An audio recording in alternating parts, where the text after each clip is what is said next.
Social মিডিয়াতে boyfriend girlfriend খোঁজার জায়গা নয়। এইখানে দেখো, বয়ফ্রেন্ড গার্লফ্রেন্ড তোমার আশেপাশে, তুমি যেখানে থাকো সেখানে পেয়ে যাবে। আর সোশ্যাল মিডিয়াতে এসব বয়ফ্রেন্ড গার্লফ্রেন্ড হয় না। এখানে শুধু দিদি দাদা ভাই বোন, বাস এই সম্পর্কই বানানো যায়, তাই না? আর আপন বলতে গেলে সোশ্যাল মিডিয়ার মানুষ, ঘরের মানুষ না, সোশ্যাল মিডিয়ার মানুষ। তো আপন করে নিতে হয়, আপন কেউ হয় না। ঠিক বলেছি তো?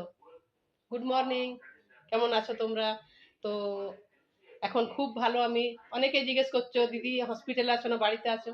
তো আমি বাড়িতে আজ হয়ে গেল 4-5 দিন আসা হয়ে গেল, আমি বাড়িতেই আছি। আর আমার লুজ মোশন হয়েছিল তো দুদিন আমাকে রেখেছিল। তো এখন ঠিক আছে, অনেকটা ঠিক আছে। তো বাড়িতেই আছি ভাই। আর সুস্থ আছি, ভালো আছি। আর লাইভে জয়েন করছি কিন্তু নেটওয়ার্ক থাকছে না বলে আমি লাইভ